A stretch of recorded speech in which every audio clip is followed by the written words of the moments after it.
continuing to build on? How does that put you in under any pressure? Well, naturally, you will tend to believe that because of the absence of a lot of the players that prosecuted the World Cup, you will certainly be worried that you do not have majority of them around because they have been together for quite a while, and having lifted the team, with the standard with which they performed at the World Cup, you would have expected that we'll continue from there, try to build on what was done at the last World Cup. But with the current development, it's like you are starting all over again. And it's a challenge that we must take up the challenge and try to do our best to ensure that we do not lower the standards by any reason.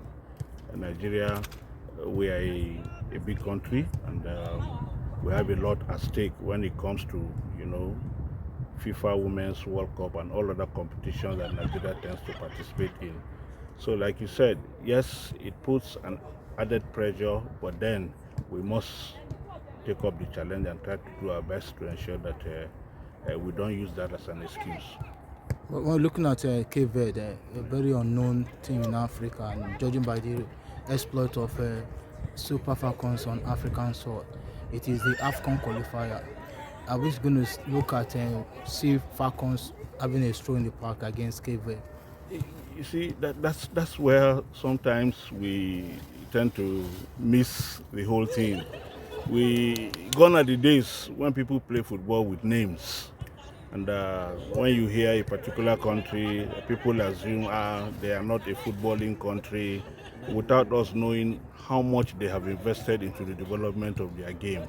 Over the past 3 years, Cape Verde has done a lot. They have improved a lot, and they have invested so much in their game. The first major tournament they participated in was the WAFU Zone A competition in 2020.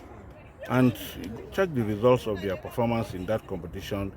They came fourth in that tournament, which was their first major tournament.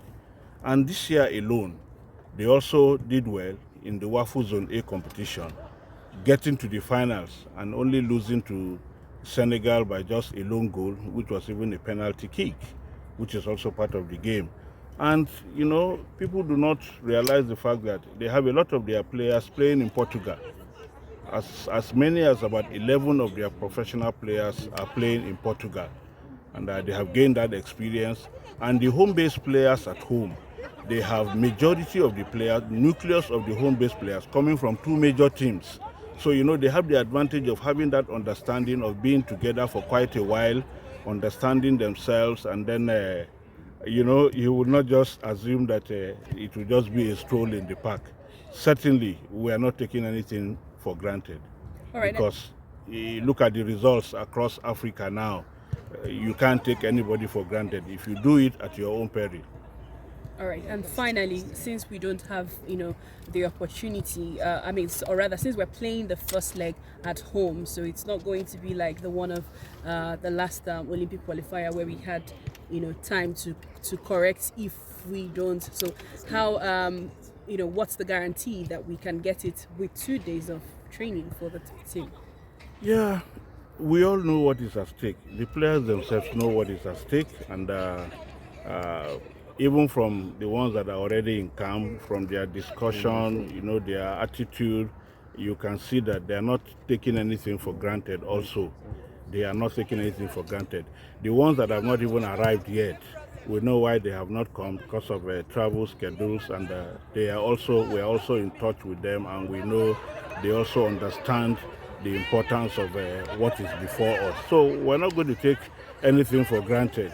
And these days, you don't think about because you are at home, you are guaranteed that you must win. You must put in every effort to ensure that you win. Nobody is just going to come to the field and just allow you just get whatever you want. They will put up a fight. So you must be ready for the fight and try as much as possible to ensure that you get your acts together, so that at the end of the day, you get what you deserve. Okay, coach. Lastly, Ashley is not in this team again. Yeah. It's now the second international that the Super Falcons have. What exactly is the reason why she has not been invited? No, Ashley has been having a lot of injuries. She has been carrying some knock, and she has not fully recovered. That is just the truth about it. And she needed some rest, a break from the national team engagement, so that she can recover fully. But she's still part of the team. When she's fully recovered, certainly we know what Ashley can bring to bear, and she will be part of the team going forward. Thank you very much.